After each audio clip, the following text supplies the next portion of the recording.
9절에서 마지막 절까지 사역자의 역할과 사명이라는 제목으로 같이 말씀 나누겠습니다.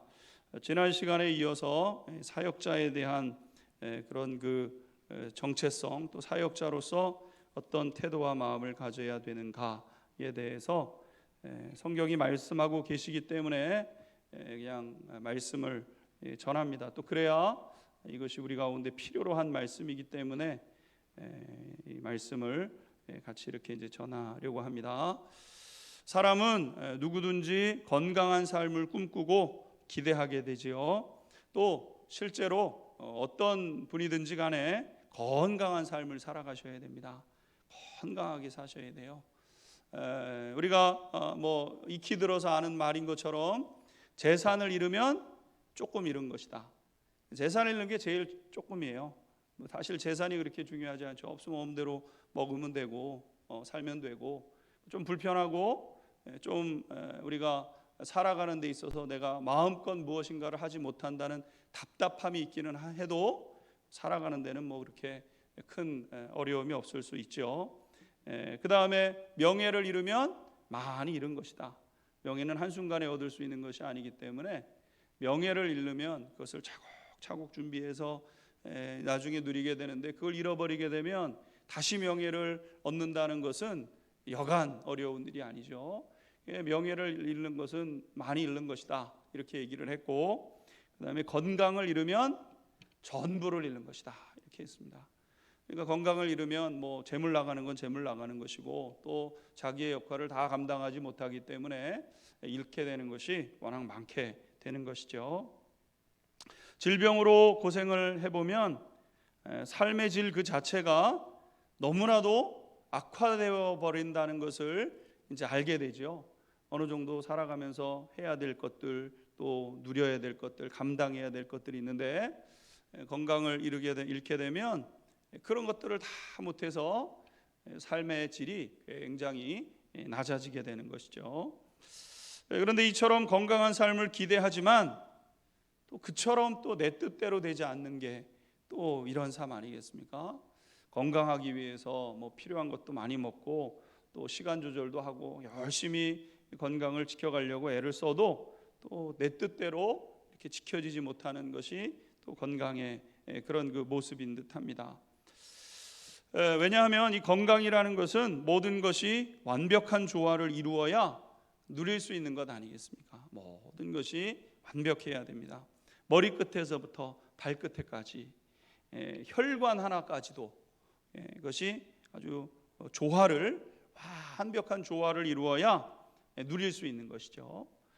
오장육부 중에서 오장육부 한 곳만 아파도 그게 온몸에 영향을 끼쳐서 삶의 질이 굉장히 나빠지잖아요. 발가락 하나만, 손가락 하나만 아파도 얼마나 우리가 그 고통을 당하는지 알지 못합니다. 뿐만 아니라 영적인 삶과 그리고 혼적이고 정신적인 삶까지도 건강해야 되는 것이죠. 사지육신 멀쩡하다고 해서 굉장히 근심 염려 걱정이 많고 우울하거나 또 막 그냥 내 기분이 그냥 어디로 갈지 모를 만큼 이 통제가 되지 않는, 내 스스로도 통제가 되지 않는 그런 상황이 되면 아무리 육체가 건강해도 역시 삶의 질이 나빠지는 것은 당연한 것이죠. 그러기에 육체뿐만 아니라 하나님과의 관계, 그리고 내 혼적인 정신과 마음의 세계까지도 건강해야 되는 것이죠. 그러기에 사실 또 이 모든 것을 누리고 있다면 진짜 풍성한 복을 누리고 있구나. 우리가 건강하게 오늘 하루를 살아가는 데 있어서 어려움이 없이 사셨다고 한다면요, 이것보다 더 큰 은혜와 복이 어디에 있겠습니까? 건강을 잃으면 모든 것을 다 잃는 것인데, 그래도 오늘 하나님이 건강 주셔서 건강하게 하루를 이렇게 보내왔다는 것, 이것은 굉장히 하나님 앞에 감사하고, 또 우리의 주어진 삶 속에서 우리가 우리 스스로를 이렇게 격려할 수 있는 그러한 시간인 것이죠. 그런데 이것은 교회도 마찬가지입니다. 교회도 마찬가지예요. 교회는 예수 그리스도의 몸이기 때문에 어떤 한 문제가 생기게 되면은요, 그 전체가 고통을 겪게 되는 이런 일들이 이제 있게 되는 것이죠. 교회는 예수님의 몸입니다. 예수님께서 머리 되시고 교회는 예수님의 몸으로 존재하게 되는 것이죠. 그런 면에서 고린도 교회는 아픈 곳이 많은 교회였던 것이죠. 아픈 곳이 많은 거예요. 문제가 많은 거예요. 여러 가지 상황들로 인해서 그 들어와서는 안 되는 세속의 나쁜 것들이 고린도 교회 안에 들어와 가지고 교회를 굉장히 어렵게 하는, 바이러스가 우리 안에 들어오면 우리를 굉장히 괴롭게 하는 것처럼 눈에 보이지 않지만 바이러스가 들어와서 우리의 몸을 공격하는 바이러스가 들어오니까 굉장히 고통을 당하잖아요. 세상에 잘못된 생각이 교회 안에 들어오니까요, 교회가 굉장히 어려움을 겪게 되는 이런 일들이 있게 되었는데, 이게 이제 고린도 교회의 모습이었다는 것이죠. 이렇게 아픈 곳을 방치하다 보게 되면 신앙생활의 질이 떨어지게 됩니다. 우리가 아프면 삶의 질이 떨어지는 것처럼 교회가 여러 가지 문제들로 인해서 어려워지게 되면 이 신앙생활 별것 없는 것 같고 그냥 점점 이렇게 힘이 떨어지는 것 같고 역할들을 해내지 못하는 이런 일들이 있는 거예요. 힘이 쫙 이렇게 빠지게 되는 이런 일들이 있게 되는 것이죠. 공동체는 무기력한 상태에 이르게 되고 존재에 급급한 그런 경우가 된다는 거예요. 아프면 어떻게 됩니까? 그냥 하루를 사는, 그냥 어떻게 그냥 우리가 사는 이것밖에 없잖아요. 교회도 마찬가지입니다. 그리스도의 몸이기 때문에 교회에 어떤 문제점들이 계속 있게 되는데 그것을 해결해내지 못하면 아무런 힘도 없는 그런 교회가 되는 것이고요. 그냥 존재하는 거에 그냥 만족하는 거예요. 아무 역할을 못해요. 하나님 나라의 어떤 기능도 하지 못하고요. 주님께서 원하시는 그 일들을 능력 있게 하지도 못하고요. 그냥 교회라는 이름의 명패를 달고 그냥 존재하는 교회가 되게 되는 것이죠. 그러기에 오늘 사도 바울은 급하게 고린도 교회 건강을 위해서 처방을 내리고 있는 거예요. 그게 오늘 고린도전서 말씀인 것이죠. 우리가 계속 배워왔던 것처럼 가장 급박한 문제는 무엇이었냐면은 사역자에 대한 잘못된 이해를 고치는 데 있는 거죠. 사역자에 대한 이해가 다 달랐습니다.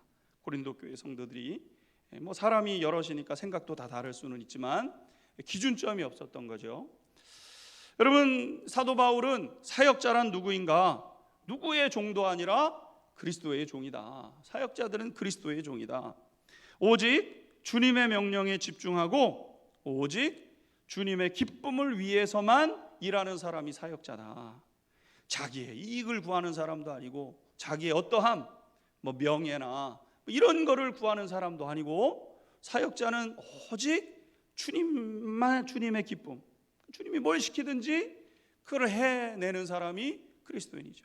공심하라 그럼 공심는 거고, 오늘은 나가지 말아라 그럼 안 나가는 거고, 주인의 뜻만 따르는 그러한 사람들이 사역자라는 것이죠.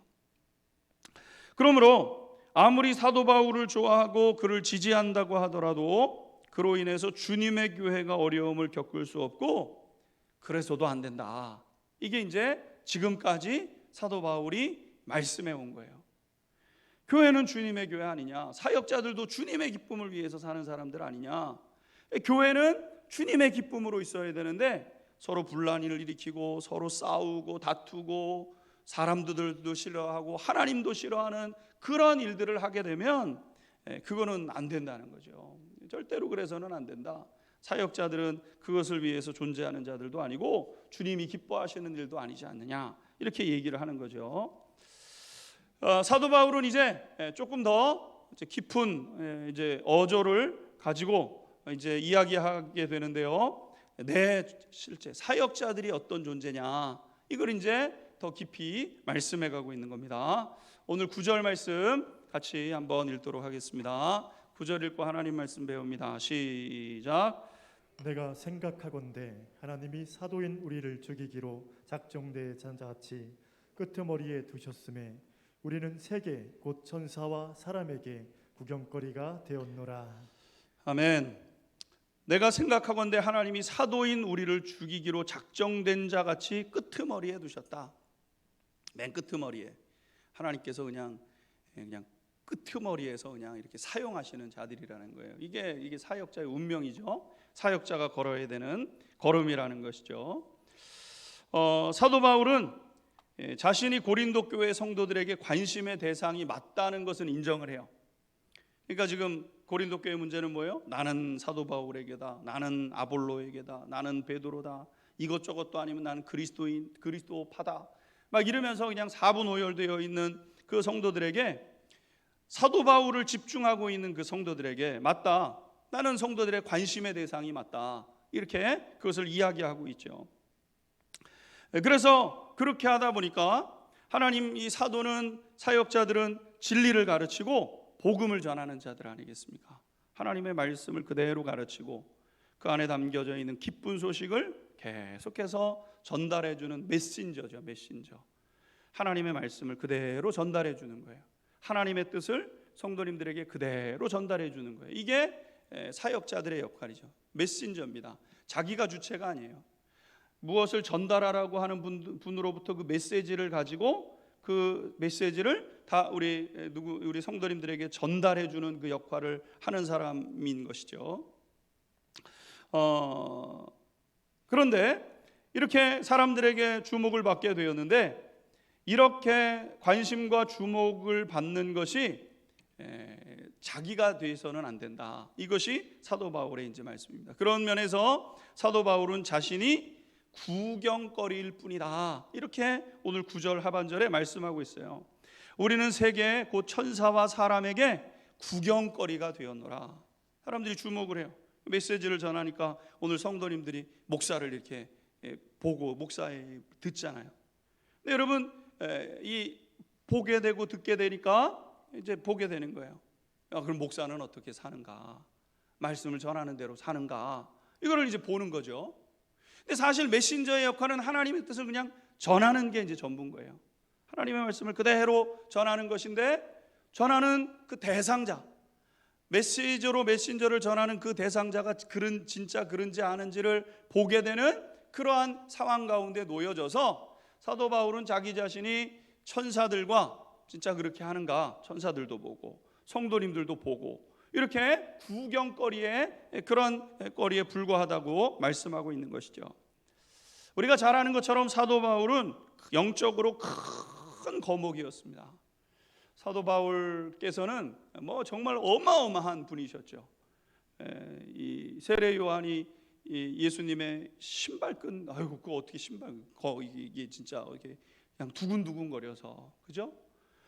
죽은 자도 살려내시고 물고기 2마리 보리떡 5개로 수천 명을 먹이시는 그 능력의 예수님 앞에 설 때, 아니 나 같은 사람이 어떻게 그런 분 앞에 설 수 있어, 혹시라도 해야 된다면 그냥 떨리는 마음으로 그렇게 했던 것처럼, 이 사도 바울은요 굉장히 영적으로 거목 아니셨습니까? 능력의 사람이셨죠.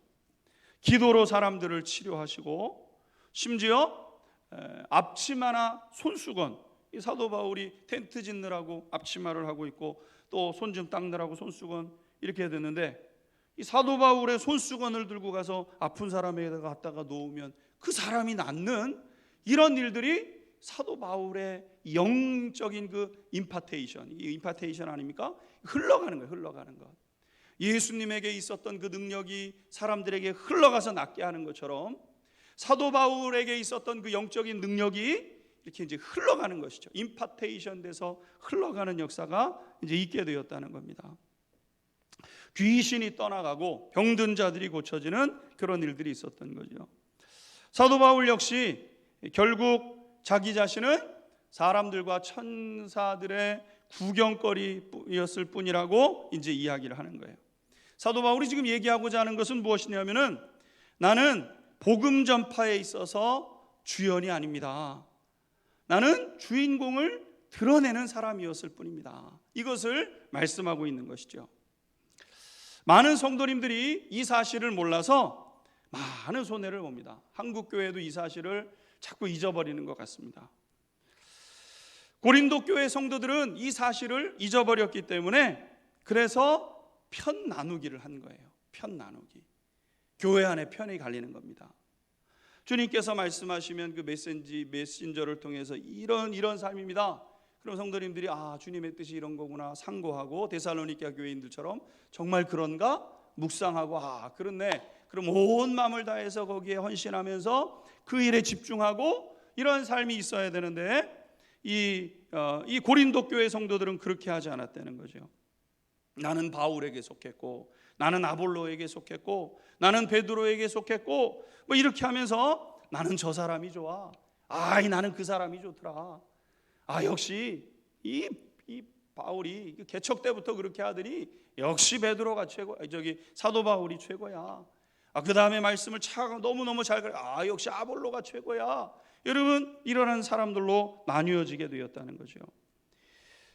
그런데 문제는 단순히 사역자와 그의 가르침을 좋아하는 데 그치는 것이 아니라 더 나아가서는 그것을 통해서 교회를 주장하려고 하는 그런 그 마음들이 그 밑에 또 깔리게 되었다는 거예요.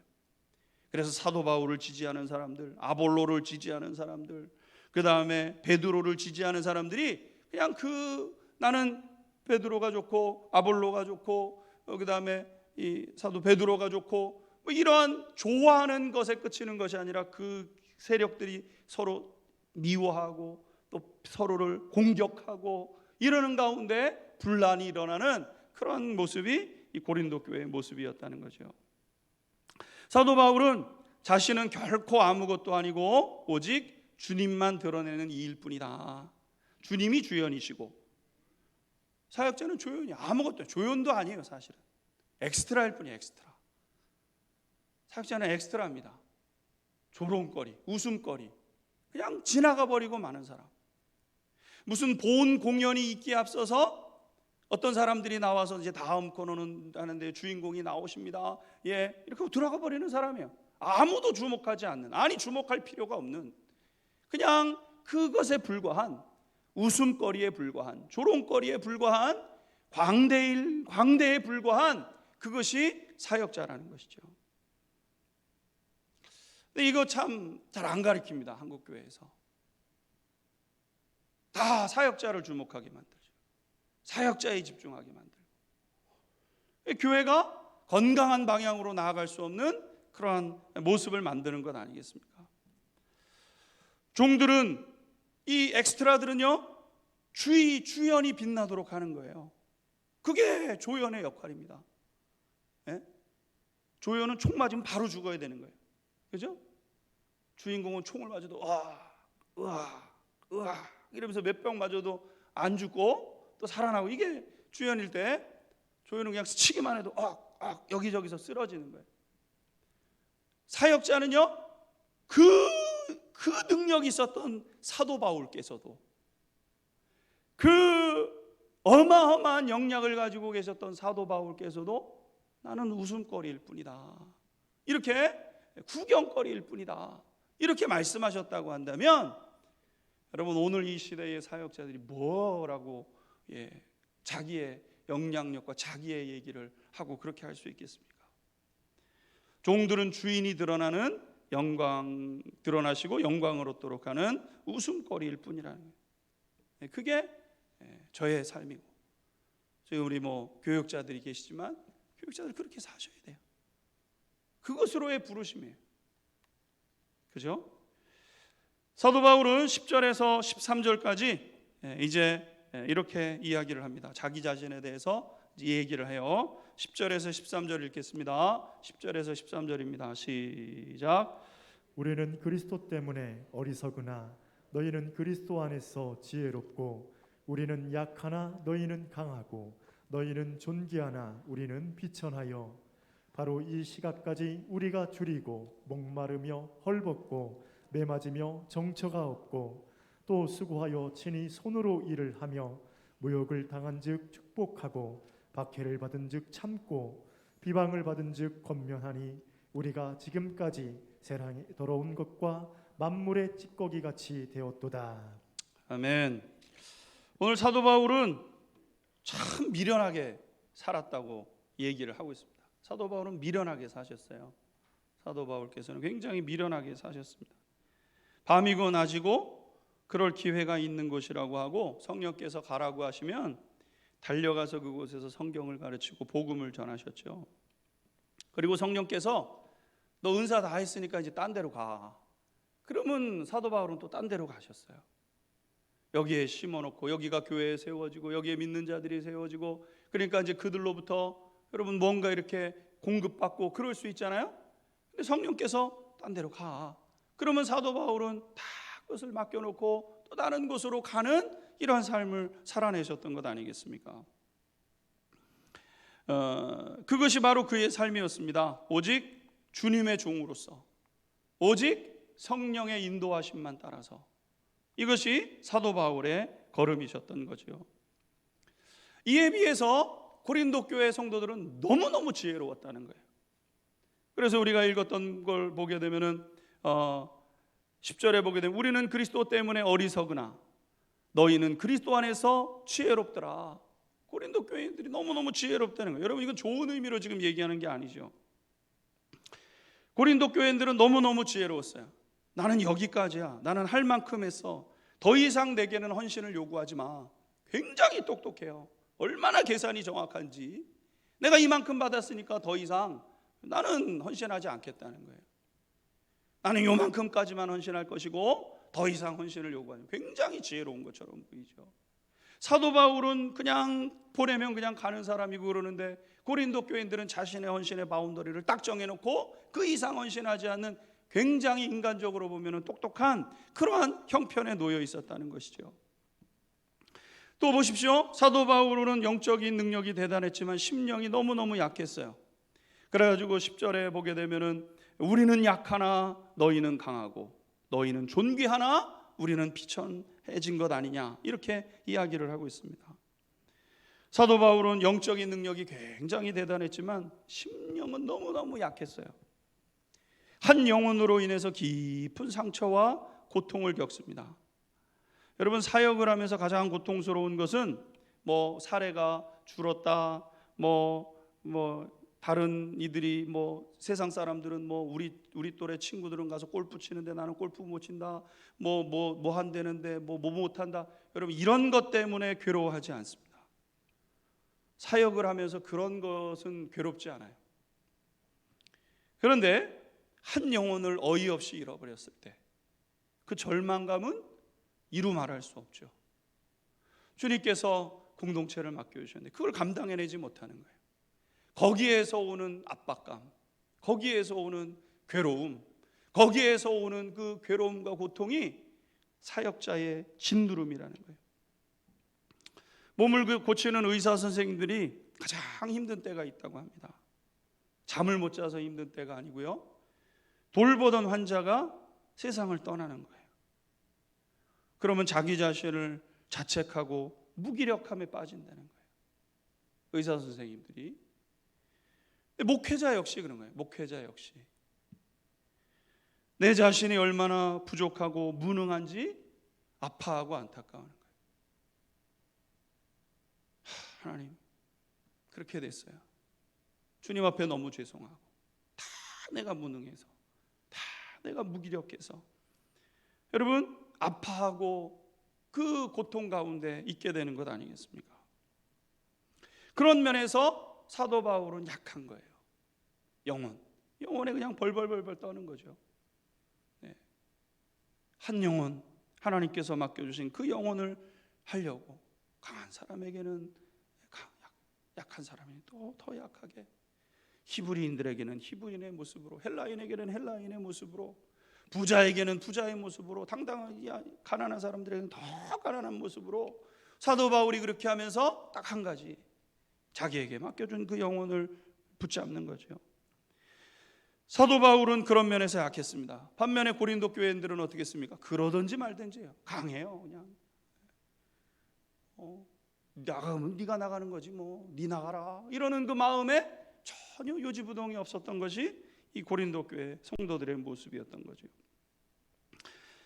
그런 면에서 또 고린도 교인들은 존귀했어요. 그럼에도 불구하고 주님이 사랑을 부어주시니까, 하나님께서 그냥 꽉 붙잡고 계시니까, 종들은 더 비천하고 비굴하고 천박한 모습으로 그 사람들을 세워가면서 하나님 앞에 서갔던 모습이 이 사역자들의 모습이었다는 거죠.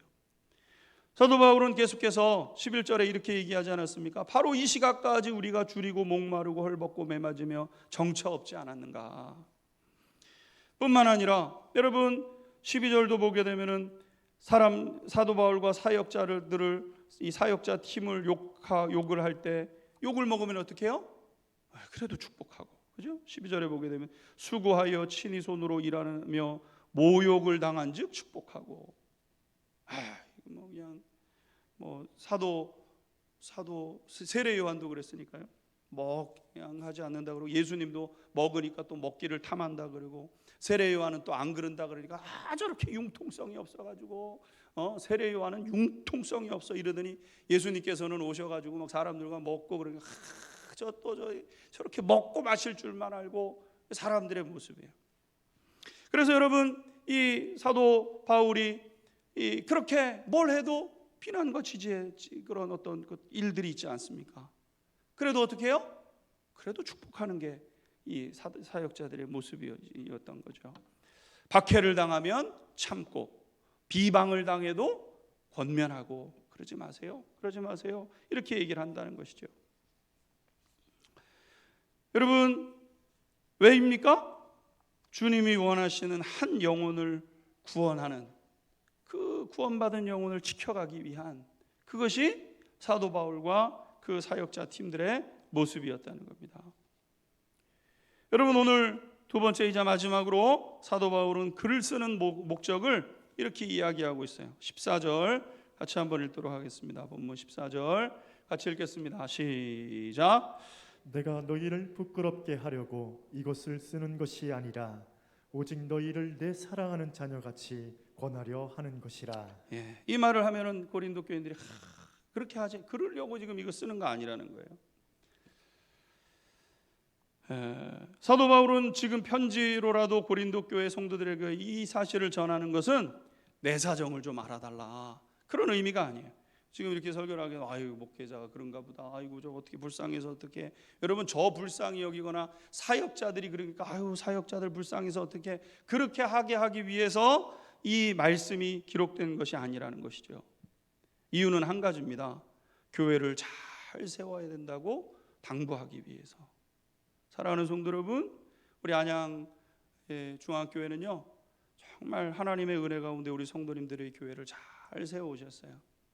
그런데 앞으로도 교회를 세우는 일, 주님의 몸된 교회, 우리 안양중앙성결교회, 주님께서 내게 맡겨주셨잖아요.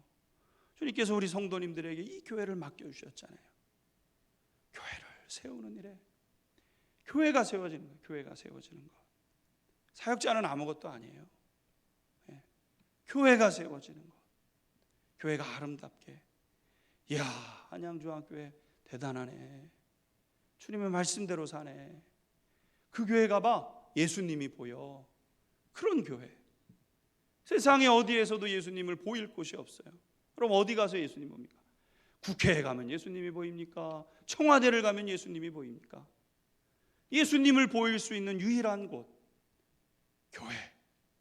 가봐 안양중앙교회, 가봐 안양중앙교회, 거기 가면 예수님 볼 수 있어. 그런 교회를 세워가는 우리 모두가 되시기를 주님의 이름으로 축원합니다. 이게 사도 바울의 지금 당부예요. 지금 여러분들을 어떻게 하려고 하는 게 아니다, 사역자들을 좀 긍휼히 여겨달라고 하는 얘기도 아니다, 그런데 관심 없다.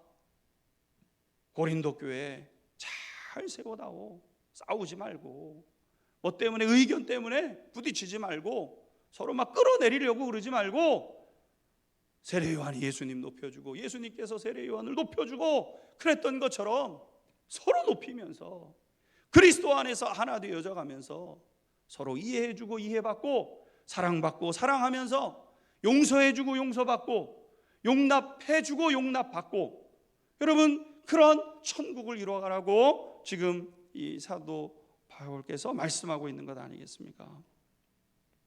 이를 위해서 사도 바울은 지금까지 모든 성도의 아버지처럼 살아왔다, 이렇게 말씀하고 있어요. 15절 말씀을 보시면 그리스도 안에서 1만 스승이 있으되 아버지는 많지 아니하니 그리스도 예수 안에서 내가 복음으로써 너희를 낳았음이니라. 아버지처럼 살아왔다는, 아버지처럼. 아버지처럼 걱정하고 아버지처럼 근심하고 때로는 아버지처럼 등을 도닥여주기도 하고 때로는 회초리를 들고 자녀들을 때리잖아요. 아버지는 자녀를 때려요. 잘못한 일이 있으면. 잘 돼야 되니까. 저는 어머니의 사랑은 세심한 사랑이라고 한다면 아버지의 사랑은 깊은 사랑이죠. 깊고 넓은 사랑. 저는 아버지의 사랑을 참 많이 받은 것 같습니다. 제가 이렇게 시절을 들여보면 제가 부모님께 해드린 거 진짜 별로 없는데 참 사랑을 많이 해주신 것 같아요.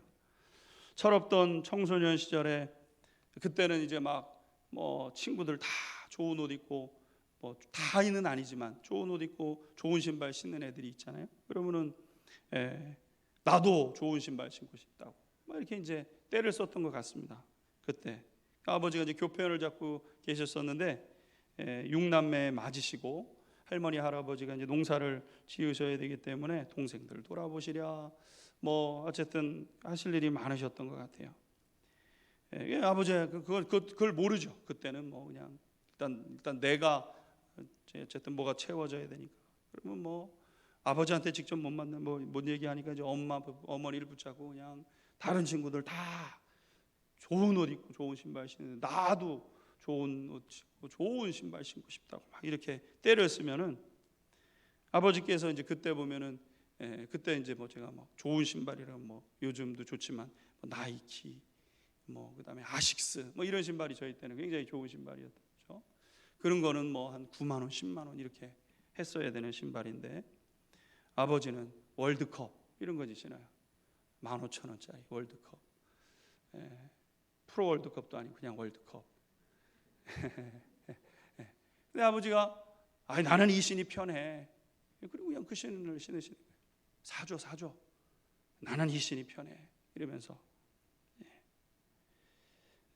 자신에게는 몇백 원도 아끼시면서 자식에게는 더 좋은 거를 주시려고 했던 그 마음, 그 아버지의 마음이잖아요. 우리들의 아버지의 마음. 사도 바울은 그 마음으로 고린도 교회 성도들을 대했다는 거예요. 고린도 교회 성도들. 무슨 상관이 있습니까? 그 사람들과. 근데 사도 바울은 늘 그 마음을 가지고 아비의 마음을 가지고 그들을 대했다는 것이죠. 여러분 사역자는요. 아비의 마음을 갖지 못하면 감당할 수가 없어요. 제 짧은 목회의 이 여정 속에서 제가 내리는 결론은 뭔가 아비의 마음이 아니면 목회는 안 된다. 아무리 연로하시고 우리 성도님들이 아무리 연로하시고 어떤 직임을 가지고 계시든지 우리 성도님들이 어떤 형편에 처했고 어떤 분이든지 아비의 마음으로만 대하고 그래야 사역이 된다. 그래야 사역이 된다. 어떤 분이 그런 얘기 하시더라고요. 담임 목사의 나이가 몇 살이냐? 담임 목사의 나이가 몇 살일까요? 장로님들 나이에 합친 나이가 담임 목사 나이래요. 뭔 그런 소리가 있나 생각해봤는데 뭐 지난교회에서도 뭐 당회가 있고 뭐 저희 교회도 훌륭한 장로님들이 계시지만 장로님들의 그 마음을 헤아리지 않으면요 당회가 편안하게 될 수가 없어요. 그러니까 그 마음에 같이 이렇게 맞춰가야 되는구나. 같이 마음이 좁아지면요 목회 못합니다. 뭐 마음에 하나 걸려 있어가지고 그것에 그냥 꽁 하고 있으면 목회가 안 돼요. 아비의 마음이 안 되면 목회가 안 되는 거죠. 여러분 목회를 잘하려고 하는 겁니까? 아닙니다. 여러분 이 목회를 하는 목적은 주님의 보내신 주님께서 원하시는 그 교회됨 그거를 완수하고자 하는 그 마음인 것이죠. 우리의 유일한 목표와 사명은 오직 주님의 뜻에만 있는 것이죠. 주님의 뜻대로 교회를 지키고 주님께서 원하시기에 거룩한 교회로 건강한 교회로 세워가는 것이죠. 사랑하는 성도 여러분, 교회는 사역자가 세우는 게 아닙니다. 교회는 성도님들이 세워가시는 거예요. 아멘. 교회는 성도님들이 세우시는 거예요. 사역자들은 아버지의 마음을 가지고 성도님들 한 분 한 분을 대하면서 성령님의 인도하심을 따라 하나님의 말씀을 그대로 전할 뿐입니다. 부끄러운 말씀도, 때로는 어려운 말씀도 그냥 그대로 전할 뿐이에요. 그러면 모든 성도님들께서 하나님의 말씀을 그대로 믿고 말씀대로 살아가고 그 말씀을 지키기 위해서 기꺼이 헌신하고 지켜가게 될 때, 그때 교회가 세워지는 거예요. 그 사역자가 무슨 힘이 있어요? 여러분 혼자서, 예를 들어 우리 토요일 날도 우리 많은 분들이 오셔서 교회를 깨끗하게 청소해 주시는데, 그렇게 청소하려면요 교육자들은 하루 종일 해야 됩니다. 하루 종일. 근데 우리 성도님들이 뭐 20분도 뭐 20분도 오시고 뭐 30분도 오시고 오셔가지고 도와주니까 교회가 이렇게 아름답고 깨끗하게 되는 것 아니겠습니까? 교육자 혼자는 아무것도 아니에요. 힘이 없어요. 여러분 이렇게 파이프 오르간이 얼마나 반짝반짝거립니까? 지난주에 우리 남전도에 성도님들이 오셔서 올라서 얼마나 빡빡 이렇게 깨끗하게 닦으셔요. 교육자가 이거 하려면요 부목사님이랑 전도사님이랑 저랑 하려면 이거 하루 해야 됩니다. 하루 꼬박. 성도님들이 같이 하나님 앞에 마음을 모아서 힘을 모아서 교회를 세워주니까 교회가 아름다워지는 것이죠. 사랑하는 성도 여러분, 이제까지 믿음의 여정을 잘 걸어 우리 안양중학교가 아름답게 여기까지 왔습니다. 계속해서 건강하고 복된 교회로 세워가는 우리 교회 되어져서 주님 앞에 놀랍고 귀하게 사용되는 은혜가 있게 되기를 주님의 이름으로 축원합니다. 아멘. 자, 우리 같이 적용 찬양 한 장 부르고요. 같이 기도하겠습니다.